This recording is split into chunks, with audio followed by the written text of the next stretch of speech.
Bugatti की कहानी success और ट्रेजेडी से भरी हुई है। मेरी बात को समझने के लिए हमें 1 सेंचुरी पहले जर्मनी के एक घर के बेसमेंट में जाना होगा। इटो बुगाटी ने अभी अभी अपनी नई कार बनाई थी, इसलिए उन्होंने अपनी नौकरी छोड़ने और फ्रांस में अपनी खुद की कंपनी शुरू करने का फैसला किया। अगले कुछ सालों में उन्होंने अपने नाम से कुछ सबसे तेज और लग्जरी कारें बनाई और अपने समय के टॉप इंजीनियरों में से एक बन गए। लेकिन उनकी सफलता के बावजूद सब कुछ रातों रात खत्म हो गया जब एटोर को अपनी कंपनी छोड़ने के लिए मजबूर होना पड़ा और उन्हें कभी पता ही नहीं चला कि बुगाटी ब्रांड आगे चलकर क्या बन गया। तो तैयार हो जाइए, हम बुगाटी के राइज, डाउनफॉल और फिर से राइज होने की कहानी जानने वाले हैं। इटो बुगाटी का जन्म 15 सितंबर 1881 को मिलान, इटली में एक अपर मिडिल क्लास परिवार में हुआ था। उनके पिता कार्लो बुगाटी मिलान शहर के एक फेमस फर्नीचर और ज्वेलरी डिजाइनर थे, जबकि उनके दादा एक फेमस आर्किटेक्ट स्कल्पचर थे। आर्ट के लिए यह जुनून उनके परिवार में गहराई तक था और यह जुनून इटोर के छोटे भाई रेम्ब्रांड को विरासत में मिला। रेम्ब्रांड इटोर से 3 साल छोटे थे, लेकिन पहले से ही एक हाई लेवल के स्कल्पचर थे। कई हिस्टोरियंस का मानना है कि रेम्ब्रांड ही वो वजह थे जिससे इटोर ने स्कल्पचर आर्टिस्ट नहीं बनने का फैसला किया। यह अपने परिवार के कदमों पर नहीं चले, फिर भी यह आर्ट की विरासत एक अलग तरीके से उनके सामने आई। छोटी उम्र से ही इटोर नेचुरली इंजीनियर थे। वे बिना किसी फॉर्मल ट्रेनिंग के 16 साल की उम्र में कॉम्प्लीट डिजाइन सीख रहे थे। इटोर ने अपने पिता के सामने एक टूटी हुई ट्राईसाइकिल को आसानी से ठीक कर दिया था। कार्लो ने तुरंत अपने बेटे के टैलेंट को पहचान लिया और इसलिए उन्होंने इटोर को प्रेनेटी एंड स्कूटी नाम की फैक्ट्री में नौकरी लेने के लिए कहा, जो उस समय सिलाई मशीन और साइकिल बनाने के लिए जानी जाती थी। इटोर राजी हो गए और 17 साल की उम्र तक फैक्ट्री में शामिल हो गए। 1 साल बाद इटोर ने पेरिस से बॉर्डर तक के कंपटीशन में भाग लेते हुए अपनी खुद की मोटराइज ट्राईसाइकिल डिजाइन की। मोटराइज ट्राईसाइकिल 2 इंजन से चलती थी। इटोर को प्रेनेटी एंड स्कूटी कंपनी में काम करने देना एक बड़ी आइडिया था। यहाँ से उन्हें इंजन और ऑटोमोबाइल डिजाइन में दिलचस्पी हुई। 1900 में 19 साल की उम्र में इटोर ने प्रेनेटी एंड स्कूटी कंपनी छोड़ दी और अब वो खुद की कार डिजाइन करना चाहते थे, पर उनके पास इतने पैसे नहीं थे कि वो किसी भी कार को लॉन्च कर सके या उसे बना सके। तो इस वक्त उनकी सारी डिजाइनें सिर्फ एक पेपर पर थी। अब कार बनाना ही उनके जिंदगी का पहला और आखिरी सपना बन गया था। इटोर एक बहुत ही प्रोफेशनल, पेशेंस से भरे और मैथमेटिकल इंसान थे। इतने कि उनके कुछ डिजाइन उनके समय के सबसे टॉप इंजीनियर्स के लिए भी बहुत कॉम्प्लेक्स होते थे। उनके टैलेंट ने डाइस्टिच कंपनी का ध्यान खींचा, जिसकी फ्रांस और जर्मनी दोनों में फैक्ट्री थी। इटोर को अक्सर कंपनी के लिए व्हीकल्स को डिजाइन और बनाने के लिए अपॉइंट किया जाता था। अपनी कम उम्र के बावजूद उन्हें अपना पहला प्रोफेशनल कॉन्ट्रैक्ट केवल 19 साल की उम्र में मिला और क्योंकि वह अभी भी नाबालिग थे, उनके पिता को उनके लिए कॉन्ट्रैक्ट साइन करना पड़ा। इस नौकरी के लिए इटोर को जर्मनी से नीदरलैंड लिबान शहर में जाना पड़ा। वहाँ उन्होंने कुछ साल काम किया, अपने क्राफ्ट के बारे में और सीखा और यहाँ तक कि कार रेस में भी भाग लिया। 1903 में उन्होंने पेरिस मैड्रिड रेस में अपनी दूसरी कार बनाई, लेकिन यह कार अपने समय से इतनी आगे थी कि उस समय इस कार को रेस में अनुमति नहीं दी गई। इटोर ने ड्राइवर और इंजन दोनों को कार के चेसिस के नीचे रखा, क्योंकि उनका मानना था कि ऐसा करना ग्रेविटी और एरोडायनेमिक्स के लिए सबसे अच्छा होगा।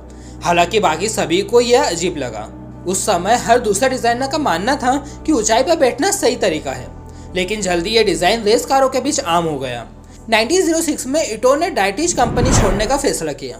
उस समय की कार्स कंपनी कार्स को बनाने में वर्कर्स की मदद लेती थी, इसलिए कार्स बहुत महंगी होती थी और आमतौर पर केवल बहुत ही अमीर लोग इन्हें खरीद सकते थे। ज़्यादातर समय कारों का इस्तेमाल रेसिंग के लिए किया जाता था, जो जल्दी यूरोप और अमेरिका में एक फेमस खेल बन गया। 1907 में इटोर की मुलाकात बारबरा से हुई, जो बाद में उनकी पत्नी बन गई। उसी साल इटोर ने क्लोन जर्मनी में एक गैसोलीन इंजन मैन्युफैक्चर ड्यूस के साथ 2 साल का कॉन्ट्रैक्ट साइन किया। इटोर कंपनी के लिए हैवी ड्यूटी इंजन बना रहे थे, लेकिन तब तक उन्होंने अपने इंजन बनाने के बारे में सोच लिया था, जो उस समय के ट्रेंड से बहुत अलग थे। इटोर का मानना था कि एक कार जो छोटी और हल्की हो, ऐसी कार बड़े इंजन वाली दूसरी कारों से बेहतर परफॉर्मेंस देगी। ऐसा करने के लिए उन्होंने अपने घर के बेसमेंट में एक नई कार पर काम करना शुरू किया और ये नई कार बुगाटी नाम वाली पहली कार थी। बुगाटी टाइप 10 1909 में बनकर तैयार हुई। एक 1.2 लीटर 4 सिलेंडर वाला इंजन, जिसका वजन केवल 365 किलोग्राम था। यह 2 seater car 80 kilometre per hour तक के पहुंचने में कैपेबल थी, जो उस समय के लिए एक सपने से कम तो बिल्कुल नहीं था। अब तक उन्होंने अपनी नौकरी छोड़ने का फैसला पक्का कर लिया था और अपनी नई बनी कार को एल्सेशियन शहर मोल्शेम ले गए, जहां उन्होंने अपनी खुद की कंपनी ऑटोमोबाइल इटोर बुगाटी की फाउंडेशन रखी। इटोर रेसिंग कंपटीशन का यूज अपनी कारों की एबिलिटी को एडवर्टाइज करने के लिए यूज करते थे। ऐसा करने वाले वो पहले ही लोगों में से एक थे। बड़ी भीड़ के सामने ऐसा करने से उनकी इमेज देश के टॉप कार इंजीनियर्स में से एक हो गई। 1909 बुगाटी के जीवन का एक इम्पोर्टेंट ईयर था और उनके सबसे खुशी के सालों में से एक। ये वो साल था जब उन्होंने टाइप 10 को पूरा किया, अपनी कंपनी की फाउंडेशन रखी। और सबसे ज़रूरी, ये वही साल था जब उनके बेटे जीन बुगाटी का जन्म हुआ था। बुगाटी टाइप 10 एक शानदार कार होने और अपने समय से बहुत आगे होने की वजह से इंडस्ट्री की सबसे फेमस कारों में से एक बन गई। टाइप 13 का प्रोटोटाइप बन गया था। बुगाटी ने अपने पुराने डिजाइन में सुधार किया, रियर एक्सल में लीफ स्प्रिंग जोड़े और 4 वोल्ट प्रति सिलेंडर को अपनाकर 16 वोल्ट सिलेंडर हेड डिजाइन किया। इसका मतलब था कि नया टाइप 13 300 किलोग्राम चेसिस को पावर देने के लिए 30 हॉर्स पावर प्रोड्यूस करता था। बुगाटी और उनकी नई कार ने 1911 फ्रेंच ग्रो प्री में सेकंड पोजीशन हासिल किया, जिससे बुगाटी का नाम दुनिया के टॉप कार डिजाइनर में से एक होने लगा। बुगाटी ने टाइप 13 जैसे इंजन डिजाइन पर बेस्ड दूसरे मॉडलों पर काम करना जारी रखा। एक वक्त ऐसा आया कि पूरी दुनिया रुक गई और उनकी कार का प्रोडक्शन भी रुक गया। वर्ल्ड वॉर छिड़ चुका था। वॉर के 1 साल 6 महीने तक चलने के बाद एटोर के पास फिर पेरिस जाने के अलावा कोई चारा नहीं बचा, जहां उन्होंने 1915 और 1916 के बीच ड्यूसेनबर्ग भाइयों के साथ काम किया। उन्होंने ड्रामेटिक U16 इंजन का आइडिया रखा, जो 2 स्ट्रेट लाइन वाले इंजन थे जो एक क्रैंककेस को शेयर करते थे, और इसे बुगाटी U16 नाम दिया। U16 अपने आप में एक सक्सेसफुल मॉडल नहीं था, लेकिन इसने बुगाटी और ड्यूसेनबर्ग भाइयों को ओवरहेड कैमशाफ्ट और सीधे 8 इंजन डिजाइन बनाने के लिए आइडिया दिया। वॉर खत्म होने के बाद इटोर मोल्शेम वापस चले गए। इटोर ने हल्के स्पोर्ट्स कारों का प्रोडक्शन जारी रखा। उन्होंने टाइप 13 को मल्टी वाल्व इंजन के साथ तैयार किया और इसका रिजल्ट बहुत अमेजिंग था। उनकी नई कार ने 1920 से 1925 तक 400 से भी ज्यादा रेस में जीत हासिल कर ली थी।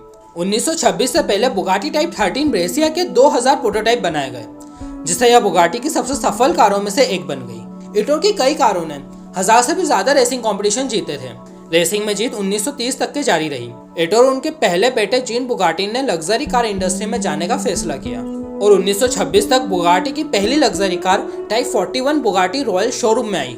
टाइप 41 इटोर की क्राफ्ट, स्किल और टेक्नोलॉजी का एक कंप्लीट मिक्सचर था, जिसमें किसी चीज की कमी नहीं थी। उस समय ये दुनिया की सबसे लंबी और सबसे लग्जरी कार थी। बुगाटी अपने कस्टमर के लिए काफी सिलेक्टिव थे और केवल वो लोग ही टाइप 41 को खरीद सकते थे जो हाई प्रोफाइल हो, और इसलिए टाइप 41 को बुगाटी रॉयल के नाम से जाना जाने लगा। बुगाटी रॉयल के लॉन्च ने बुगाटी को एक नई इमेज दिलाई, लेकिन दुनिया की अर्थव्यवस्था में एक बड़ा बदलाव जल्द ही इटोर की कंपनी को घुटनों के बल लाने वाला था। रॉयल के लॉन्च के 3 साल बाद अमेरिका को क्राइसिस का सामना करना पड़ा। इस आर्थिक गिरावट ने दुनिया की अर्थव्यवस्था को भी अफेक्ट किया और रॉयल की बिक्री में भारी गिरावट आई।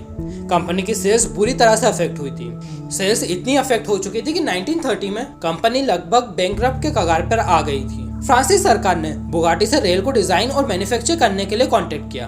कोई और ऑप्शन ना देखकर और अपनी कंपनी को बनाए रखने के कारण बुगाटी ने कॉन्ट्रैक्ट एक्सेप्ट कर लिया। उन्होंने फ्रांसीसी सरकार को 80 सक्सेसफुल बुगाटी रेल डिजाइन करने में मदद की, जिससे उन्हें महामंदी से उबरने और अपनी कंपनी को दिवालियापन से बचाने में मदद मिली। लेकिन जब चीजें बुगाटी के लिए बेहतर होने लगी तो फ्रांस के मोल्शेम में बुगाटी प्लांट में हड़ताल हो गई। वर्कर्स ने मजदूरी बढ़ाने की मांग की। शुरू में एटोर ने मना कर दिया, लेकिन बाद में उन्होंने मांग मान ली। इससे एटोर और उनके वर्कर्स के बीच गैप पैदा हो गई और यह मुद्दा कभी पूरी तरह से सुलझाया नहीं गया।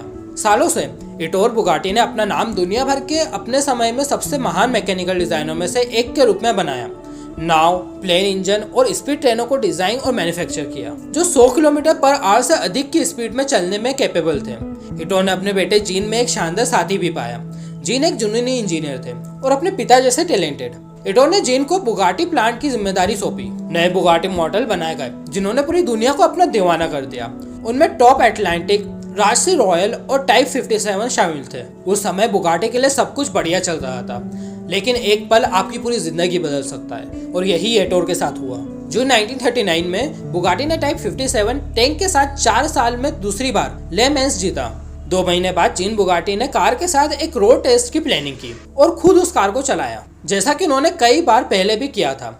अचानक साइकिल वाला कहीं से आ गया। साइकिल वाले को बचाने के लिए जीन ने कार को एक तरफ मोड़ दिया और एक पेड़ से टकरा गए, जहां उनकी मौत ऑन द स्पॉट हुई। एटोर ये खबर सुनकर टूट गए थे। उनके छोटे भाई रेम्ब्रांड ने पहले वर्ल्ड वॉर के दौरान आत्महत्या कर ली थी और अब उन्होंने अपने पसंदीदा बेटे को भी खो दिया था। चीजें बुरी से बदतर हो गई जब जर्मन सेना ने अल्सास पर अटैक किया और बुगाटी के प्लांट पर कब्जा कर लिया। एटोर ने पहले ही खतरे का अनुमान लगा लिया था और वो जल्द ही बहुत सारी मशीनरी को बॉर्डर ले गए थे। लेकिन ये करना काफी नहीं था, वो छुपे हुए थे, पर जर्मन ने उन्हें ढूंढ लिया और उनसे टॉर्पीडो और कार को मैन्युफैक्चर करने के लिए मांग की, लेकिन बुगाटी ने मना कर दिया। इटोर उस समय तक बहुत सारे कर्जे में फंस चुके थे और इसलिए उन्होंने कंपनी और मशीनरी को उनके एक्चुअल प्राइस से 50% कम दाम में बेच दिया।